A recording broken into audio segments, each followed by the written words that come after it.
नमस्कार और स्वागत है आप सभी का द स्पीकिंग बुक के इस खास और अनोखे कार्यक्रम में। आज हम एक यूनिक और एक्साइटिंग जर्नी शुरू कर रहे हैं जहां बुक्स हमारी मेन हीरो होंगी और ऑथर उनकी रिप्रेजेंटेटिव्स। किताबें खुद बोल नहीं सकती, लेकिन आज हम उनसे सवाल करेंगे, उनकी स्टोरी, उनके इमोशंस और उनकी जर्नी को समझने की कोशिश करेंगे। ऑथर यहाँ अपनी बुक्स की ओर से हमें जवाब देंगे, जैसे कि बुक्स हमसे खुद बातचीत कर रही हो। यह सिर्फ एक टॉक शो नहीं, बल्कि एक माइंड ओपनिंग और नॉलेज फिल्ड एक्सपीरियंस है जो ऑथर्स और ऑडियंस दोनों के लिए एंगेजिंग और इंसाइटफुल होगा। हमारे सवालों का फॉर्मेट इंटरेस्टिंग और थॉट प्रोवोकिंग होगा, जिससे किताब का असली एसेंस सामने आएगा। तो आइए इस नए कॉन्सेप्ट को एक्सप्लोर करें, बुक्स को उनकी खुद की आवाज दें और इस सफर में हमारे साथ आप सभी को ले चलें।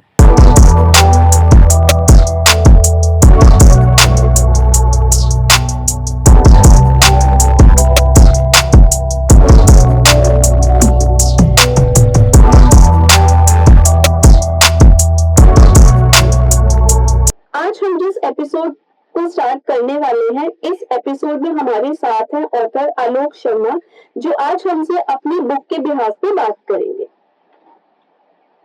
हाय Alok sir, how are you? Hello, I am good, how are you? I am fine, thank you so much. तो हाउ आर यू फीलिंग, कैसा लग रहा है आपको? बुक अमेज़न पे नंबर 1 बेस्ट सेलिंग बुक भी बन गई है, तो how does this feels to you? Feels exciting, feels great. This is my first book which has been published. Great, and first books are always special. Yeah. Great. So Alok sir, आज मैं आपसे कुछ questions पूछूंगी जो आपकी book के लिए हैं। तो आज आप अपनी बुक को रिप्रेजेंट कर रहे हैं, आज आपको अपनी बुक की आवाज बन के हमारे व्यूअर्स को अपनी बुक की फीलिंग्स बतानी है। So are you ready to start with the conversation? Yes, definitely. Great. So first of all मैं आपसे ये जानना चाहती हूँ, इस किताब में आपको अपना ऑथर क्यों चुना? Okay. इस किताब में मुझे अपना ऑथर चुना है क्योंकि जो इसमें कैरेक्टर्स हैं वो कहीं ना कहीं हम सब लोग अपनी लाइफ में जीते हैं कभी ना कभी, और वो कैरेक्टर्स काफी हद तक फिक्शनल हैं और काफी हद तक रियल भी होते हैं, because as I said in the last discussion also, truth is always stranger than fiction. तो बहुत सारी चीजें जो रियल में होती हैं, जो हमें नहीं समझ आती है, वो हम किसी तरह पेपर पे उतारने की कोशिश करते हैं। कि आप लाइफ में कई बार बहुत कंफ्यूज होते हो, कई बार आप बहुत, because again a human being is an emotional fool, right? जानवरों के साथ वो प्रॉब्लम नहीं होती है, तो वो चीजें आप किसी तरह जिसको उतारनी होती है वो पेपर पे उतार देता है। कुछ लोग बोल के बता देते हैं, कुछ लोगों का एक्सप्रेस करने का तरीका अलग होता है। मेरा एक्सप्रेस करने का तरीका लिखने का है, इसीलिए इस बुक ने मुझे अपना ऑथर चुना है। अगर कोई और होता जिसको ये बताना होता, शायद वो 2 लाइन में भी बता सकता है या 2 पैराग्राफ में भी बता सकता है, बट अगर आपको एक्सप्लेन करना है, इमोशंस एक्सप्लेन करना है, तो लिखना बेटर होता है। ग्रेट। और कहीं ना कहीं मुझे ऐसा लगता है जो फिक्शनल कैरेक्टर्स भी होते हैं वो इंस्पायर्ड होते हैं हमारी लाइफ से, हमारे आसपास के लोगों से, जिन लोगों को हम जानते हैं, जो हमारी लाइफ में लोग हैं। तो बेसिकली फिक्शनल कैरेक्टर्स भी उन्हीं से ही मोटिवेटेड और इंस्पायर्ड होते हैं जो लोग हमारे आसपास होते हैं। तो आपका क्या कहना है इस बारे में? बिल्कुल, यही मैंने आपको बोला अभी कि फिक्शन कुछ नहीं होता। आप जो सोच सकते हो वो कहीं ना कहीं शायद हो रहा होगा या हो चुका है। आप जो जी रहे हो शायद वो कोई ऑलरेडी बहुत जी चुका है ऑलरेडी। तो there is nothing called as fiction except the black hole in the universe. Black hole एक फिक्शन है जिसके बारे में किसी को कुछ पता नहीं है, वरना इवन यूनिवर्स के बारे में भी लोगों को पता है काफी हद तक। There is nothing called as fiction, everything is closer to reality. Something is 100% real, something is 90% real. Percentages में वेरी, बट रियलिटी होती है। एब्सोल्युटली। सो अगर कोई रीडर इस बुक को पढ़ता है तो ये बुक उस रीडर को किस तरह की जर्नी पर लेके जाएगी? it will be emotional ups and downs. It will be when you in your life get make wrong choices. जब आप अपनी लाइफ में कोई गलत चॉइस करते हो, जो कोई गलत इंसान अगर आपकी लाइफ में आ जाए और उसको आपकी वैल्यू ना हो, उसको आपकी फीलिंग्स की वैल्यू ना हो, तो जैसा मैंने कहा ये लाइफ में हर किसी के में होता है। बहुत रेयर लोग होते हैं जो एक दूसरे की फीलिंग्स की वैल्यू करते हैं और आपको इक्वली रेसिप्रोकेशन मिलता है। तो वो जर्नी आई थिंक जब कोई पढ़ेगा इस बुक को तो उनको कहीं ना कहीं अपनी लाइफ नजर आएगी इसके अंदर और कहीं ना कहीं अपने स्ट्रगल्स नजर आएंगे, कहीं ना कहीं अपने इमोशंस। बिकॉज मैंने कुछ लोगों से बात की जिन्होंने बुक ऑलरेडी पढ़ी है, कुछ मेरे दोस्त भी हैं, कुछ मेरे काफी क्लोज फ्रेंड्स भी हैं। उन्होंने यही बोला कि there are instances in the book where they got goose bumps. उनको ऐसा फील आया कि मतलब this is very very intense. तो वैसी फीलिंग आपको आएगी and you will be able to leave the book in between. आप चाहोगे कि वो बुक हम एक शॉट में खत्म कर दें या मैक्सिमम 2 शॉट में खत्म कर दें। सो बेसिकली एनकरेज करेगी रीडर्स को कि वो इसको और पढ़े, पूरा पढ़े। बीच में कहीं भी अगर वो स्टॉप करते हैं रीड करना तो एनकरेज करेगी रीडर्स को कि वो पढ़े, इसको पूरा पढ़े। आप एनकरेज करने की जरूरत नहीं पड़ेगी, अपने आप ही होता है, वो अंदर से आता है। ऐसे कुछ कर सकते हैं आप, बट हाँ अपने आप से आता है वो अंदर से। जब आप कोई बुक पढ़ते हैं तो आपको अगर इंटरेस्टिंग लगती है, आपको लगता है कि हाँ हम इमोशनली कनेक्ट हो रहे हैं या मॉरली कनेक्ट हो रहे हैं उस बुक से, या बिकॉज अगर फिक्शन रियल लगने लगे तो आपका मन करता है कि हाँ पढ़ना चाहिए। फिक्शन की तरह पढ़ते हैं तो आप बुक को 10 बार में भी पढ़ सकते हैं। बिल्कुल। और अगर हम इमोशंस की बात करें तो एज पर द बुक आपने क्या इमोशंस बुक में डाले हैं, जो बुक के पेजेस अपने साथ उन इमोशंस को कैसे कैरी कर रहे हैं, तो वो क्या पर्टिकुलर इमोशंस हैं वो मैं आपसे जानना चाहती हूँ। सबसे इम्पोर्टेंट इमोशन है जो इस बुक के अंदर, जो नॉर्मली जैसा मैंने आपको बोला कि सब कहीं ना कहीं फील करते ही अपनी लाइफ में, बेबसी होती है। या आप बहुत सारी सिचुएशंस में बेबस होते हैं, आप नहीं कुछ कर पाते, आप चाहते हैं कि कुछ हो, कोई कुछ बदले लाइफ में, बट वो नहीं बदल पाता। दूसरा इमोशन है obviously you know where you want people to understand your feelings. जो आप कितना भी एक्सप्रेस कर लें, कि कुछ लोग काफी एक्सप्रेसिव होते हैं तो बोल लेते हैं, बट फिर भी अगर दूसरा इंसान उसको इग्नोर कर रहा है, उसको वैल्यू नहीं कर रहा है, तो फिर आप कहीं ना कहीं उस लेवल पर चले जाते हैं कि आप छोड़ देते हैं, आप एक्सपेक्टेशन छोड़ देते हैं कि नहीं अब किसी से बात ही नहीं करनी है, अब किसी को एक्सप्रेस नहीं करना है। जैसे अभी थोड़े दिन पहले मैंने एक पंकज त्रिपाठी, सब जानते हैं पंकज त्रिपाठी का फेमस एक्टर, उनका एक इंटरव्यू सुना था मैंने।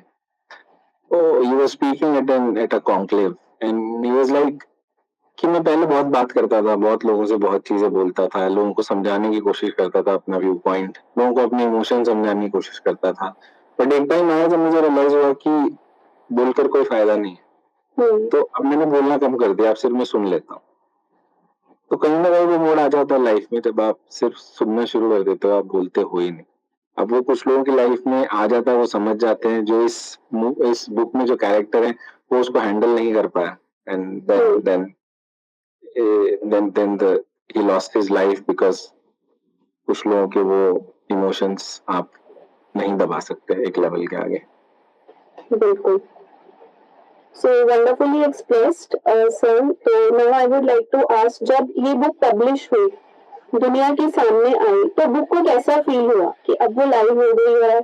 अब वो इतना एक लॉन्ग प्रोसेस था जब आप इस बुक को लिख रहे थे, फाइनली वो मोमेंट जब ये बुक लाइव हुई, लोगों के सामने आई, तो I am sure you must felt very happy, but book को कैसा फील हुआ, मैं वो फीलिंग आपसे जानना चाहती हूँ।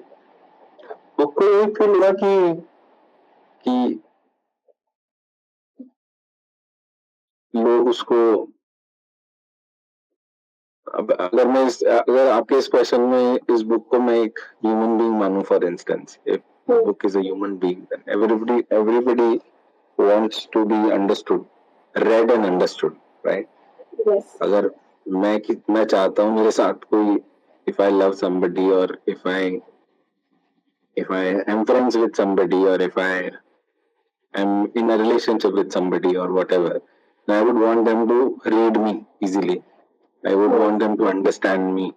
I would want them to understand me before even I say something. तो इस बुक का भी वही है, अगर ये एक ह्यूमन बीइंग है तो ये चाहेगी कि आप जब पढ़ोगे तो आप शायद प्रीएम्प्ट भी कर पाओ कुछ चीजें कि हाँ ऐसा हो सकता है आगे, ऐसे चांसेस हैं आगे होने के, और आप उसको समझो उसकी गहराई में जाकर, और उस बुक की वैल्यू और उस बुक की जो इंटेंसिटी है उसको रिकॉग्नाइज करके and then bring it to your heart, not to your mind. जो माइंड वाली बुक नहीं है, ये हार्ट वाली बुक है। you have to read it when you are in complete silence and peace। तो वो चीज है। ग्रेट। और जब एक रीडर इस बुक को पढ़ेगा तो पढ़ने के बाद उनको कैसा बदलाव या उनका नजरिए में कैसा चेंज आएगा जो इस बुक को पढ़ने के बाद होगा? आई थिंक 3 नजरिए चेंज होंगे या होने चाहिए after reading the book. One is easily trust नहीं करना चाहिए लोगों पर, और किसी पर भी, किसी के बोलने पर आप इजीली ट्रस्ट कर लें, वो चीज ठीक नहीं है। दूसरी चीज, आप अपने इमोशंस बहुत ज्यादा एक्सप्रेस करेंगे तो हर कोई समझे, ये जरूरी नहीं है। शायद लाइफ में एक कोई आपको मिलेगा जो आपके वो इमोशन समझ पाए, एक से ज्यादा नहीं मिलते हैं। और तीसरी चीज कि लाइफ को सिंपल रखिए, बहुत ज्यादा कॉम्प्लिकेटेड नहीं करना चाहिए। ग्रेट।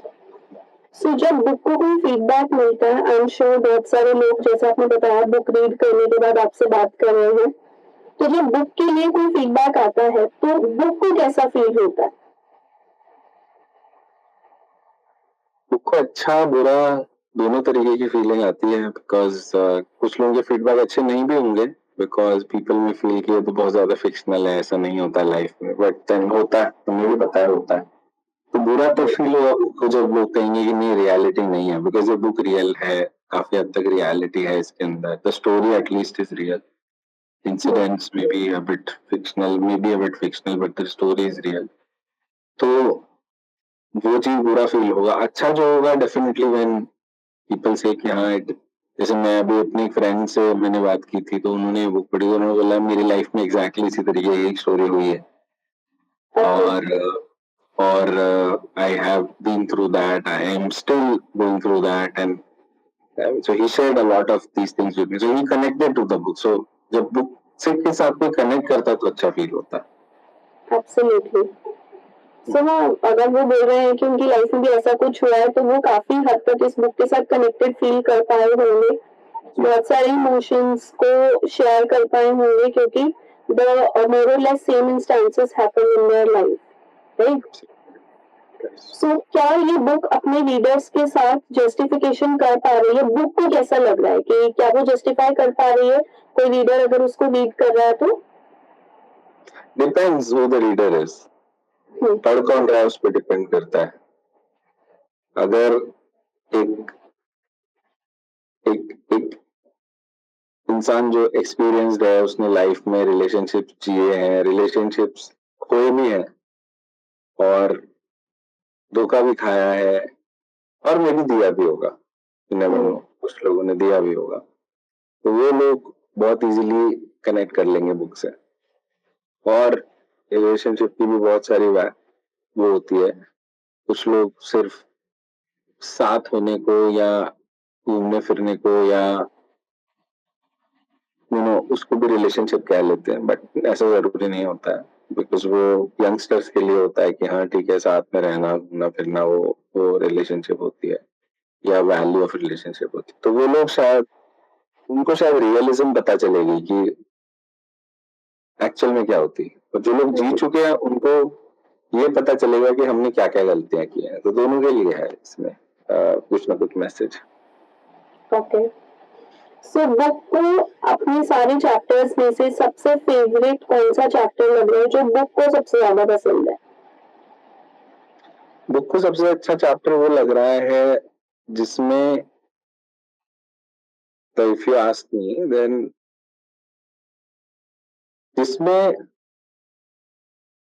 जो जो जो ऑथर है या जिसके बारे में ये बुक है, जिसके बारे में ये बुक है प्राइमरीली, वो सेल्फ असेस कर रहा है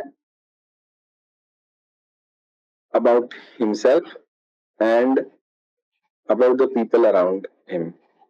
So finally उसने वही चीज एक रियलाइज करी कि हर इंसान अपने तरीके से सही भी हो सकता है, गलत भी हो सकता है, बट वो जो मेन कैरेक्टर है बुक का, वो खुद अपने आप को एंड में ब्लेम करता है कि भाई मैं अगर कुछ गलतियां नहीं करता या मैं अगर गलत डिसीजंस नहीं लेता, लोग तो गलत है सही है वो अपने आप डिसाइड करते हैं।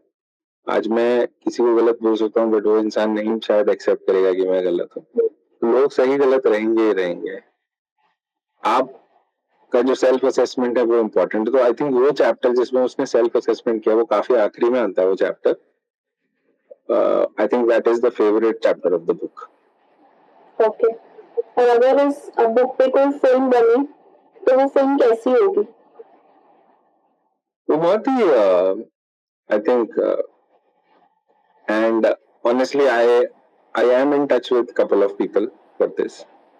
Okay, great. Make a film on this book, and one of them is I can name also Mr. Rajkumar Hirani, अगर आप जानते हैं 3 Idiots के डायरेक्टर, उनकी टीम के साथ भी मेरा डिस्कशन है इस बुक के ऊपर। तो मैंने उनको स्क्रिप्ट भेजी है and then they are discussing with me, वो भी एक चल रहा है। और भी एक डायरेक्टर है उनके साथ भी चल रहा है, मुंबई में है, और एक साउथ के डायरेक्टर और हैं उनके साथ भी चल रहा है। तो अगर फिल्म बनती है तो इट इज गोइंग टू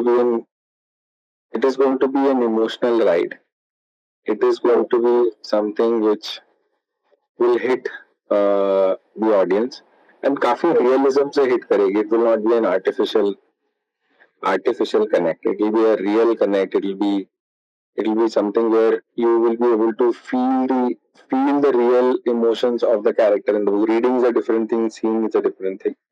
तो real emotions आपको समझ आएंगे, real situations जो होती हैं लाइफ में वो समझ आएंगी, आपके जो सेल्फ आर्ग्यूमेंट्स होते हैं, अपने आप से जो आर्ग्यूमेंट्स होते हैं वो समझ आएंगे। आप अगर कुछ गलत कर लेते हो उस टाइम पर आप क्या सोच रहे होते हो वो समझ आएगा, जब कर चुके होते हो तब क्या सोच रहे होते हो वो समझ आएगा।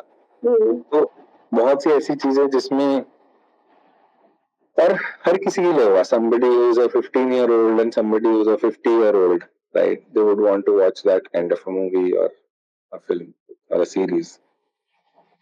बिल्कुल, तो थोड़ा सा तो आपने हिंट दे दिया है इस क्वेश्चन के आंसर में, बट स्टिल मैं जानना चाहती हूँ कि आप किसी अदर लैंग्वेज में चाहते हैं ये बुक है, या बुक चाहती है कि वो और किसी लैंग्वेज में ट्रांसलेट हो और जो रीडर्स अभी तक ये बुक रीड नहीं कर पाए हैं ताकि वो रीडर्स भी इस बुक से जुड़ पाए?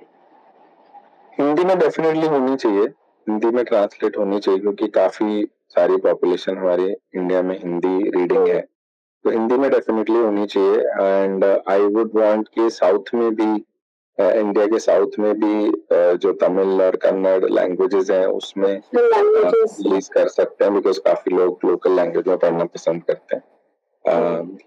And internationally I think English is fine, तो बाहर is not a problem. English normally काफी कंट्रीज में बोली जाती है, बाहर के हिसाब से प्रॉब्लम नहीं है। बट हाँ, इंडिया में आई थिंक हिंदी, कन्नड़, तेलुगु, तमिल, ये कुछ लैंग्वेजेस में इस बुक को आना चाहिए। हिंदी में डेफिनेटली आना चाहिए, first priority. Okay, great. So आपकी जो बुक है वो अपने रीडर्स से किस तरह का जुड़ाव महसूस करती है, कितना कनेक्टेड फील करती है रीडर्स के साथ खुद को?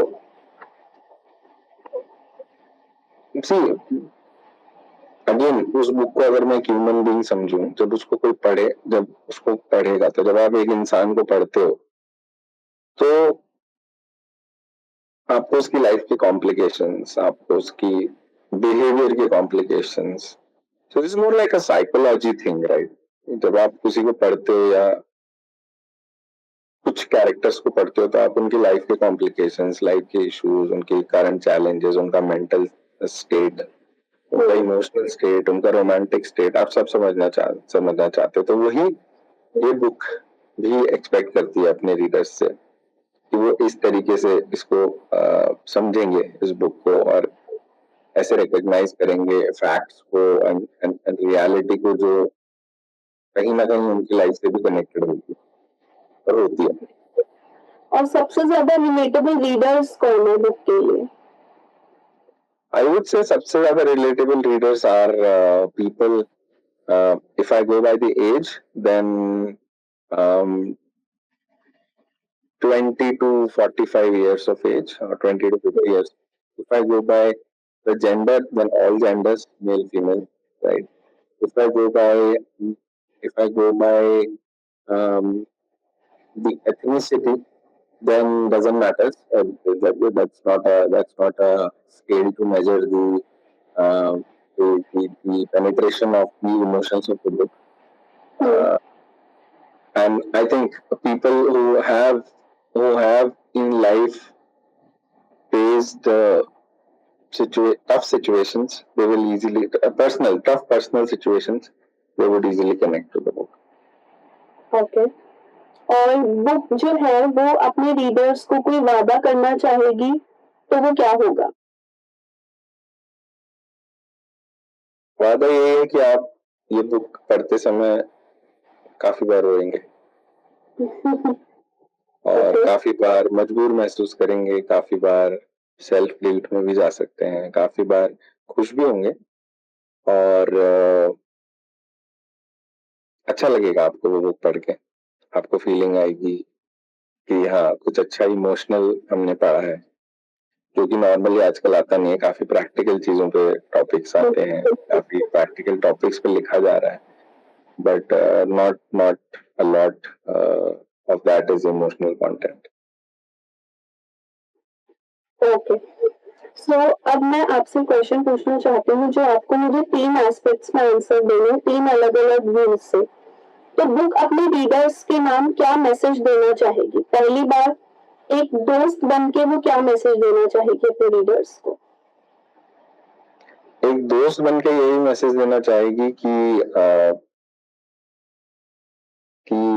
कोई भी डिसीजन लेने से पहले आप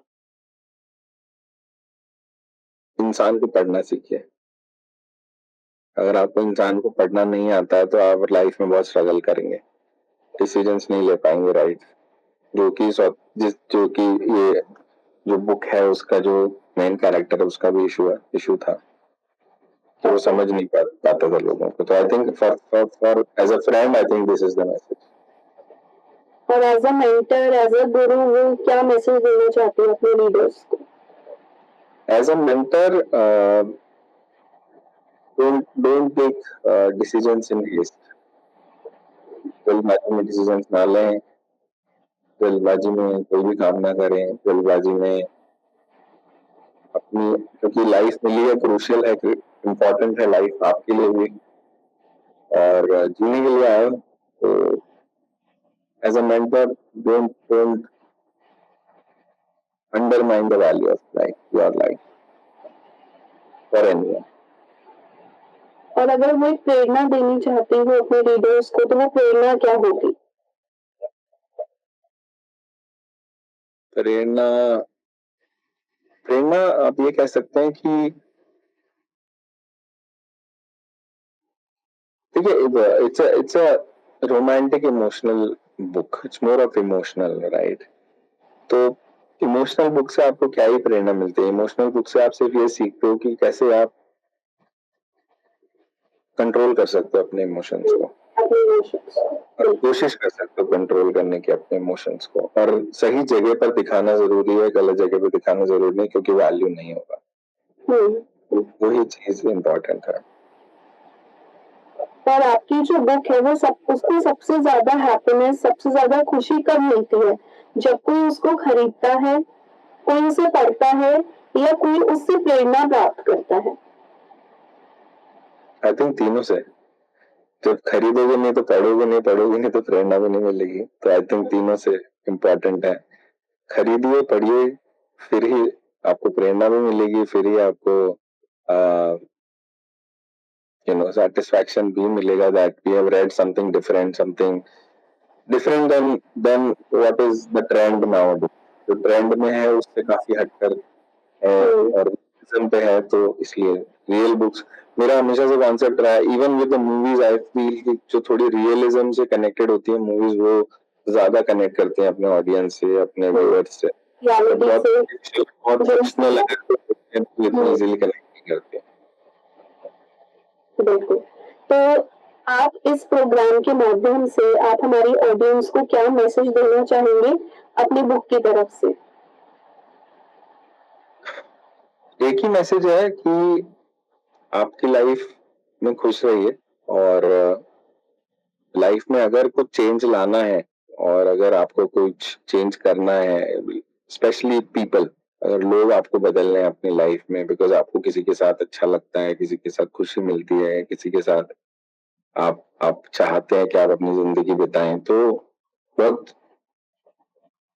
बहुत ज्यादा एक्सपेक्टेशंस मत रखिए, और एक ऐसा इंसान चुनिए, और एक ही बार मिलता है लाइफ में, बहुत बार नहीं मिलेंगे. वो कहने की बातें होती है कि बहुत बार मिल जाते हैं अच्छे लोग, वो आपको बाद में रियलाइज होता है कि नहीं, हर कोई अच्छा नहीं था, कोई सही नहीं था.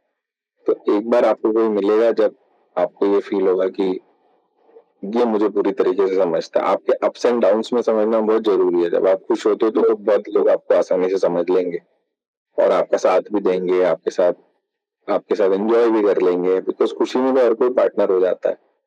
जब आप डाउन होते हो, जब आप you are going through a rough patch, you are not at your best, आपका enthusiasm बेस्ट पे नहीं है, आपका प्रोएक्टिवनेस बेस्ट पे नहीं है, आपकी ज़ील बेस्ट पे नहीं है, उस टाइम पर अगर आपको कोई समझ पाता है, आपको सपोर्ट देता है और आपको लिफ्ट अप करता है, वैसा इंसान अगर है आपकी लाइफ में, तो उसको कभी जाने मत दीजिए. बट ऐसे मिलते नहीं है, 99% नहीं मिलते. बट अगर 1% में मिल गया है आपको, तो प्लीज उसको पकड़ के रखिए, उसके साथ रहिए, उसका ध्यान रखिए, उसका, बिकॉज वो भी आपका बहुत ध्यान रखेगा. Great. Thank you so much Alok sir, आपने बहुत ब्यूटीफुली अपनी बुक के इमोशंस को हम सबके साथ शेयर किया. आई होप हमारे व्यूअर्स को भी बहुत मजा आया होगा आपकी बुक के इमोशंस के बारे में जानकर, आपसे बातचीत करके. और आई एम श्योर जिन लोगों ने अभी तक ये बुक नहीं पढ़ी है वो इस कॉन्वर्सेशन को देखने के बाद जाएंगे और इस बुक को डेफिनेटली पढ़ेंगे और अपनी इमोशनल जर्नी को कनेक्ट करने की कोशिश करेंगे इस बुक के साथ. Thank you so much, Alok sir, for taking out time and be here on our platform. I really thankful to you. Thank you, Purva. Good day. ये रहा द स्पीकिंग बुक का आज का शानदार सफर. हमने किताब से जुड़े इंटरेस्टिंग और थॉट प्रोवोकिंग सवालों के जरिए उसकी स्टोरी, इमोशंस और जर्नी को एक्सप्लोर किया. ऑथर ने अपनी बुक की आवाज बनकर हमें वह सब बताया जो किताब खुद कहना चाहती थी. हर किताब के अंदर एक गहरी सोच, एक नया पर्सपेक्टिव और अनमोल सीख समेटे होती है. आज हमने उन सभी एसेंस को समझने की कोशिश की. मुझे उम्मीद है कि ये कॉन्वर्सेशन आप सभी के लिए इंसाइटफुल और एंगेजिंग रही होगी. हम आगे भी ऐसे एक्साइटिंग और नॉलेज फिल्ड एपिसोड्स लेकर आते रहेंगे जहां बुक होंगी हमारी मेन हीरो और ऑथर्स होंगे उनकी आवाज, उनके बिहाफ पे उनकी स्पोक्स पर्सन. आप सभी ऑडियंस का दिल से धन्यवाद जिन्होंने इस कॉन्वर्सेशन को सुना, समझा और इस अनोखे सफर में हमारा साथ दिया. मिलते हैं आपसे, तब तक के लिए कीप रीडिंग, कीप एक्सप्लोरिंग.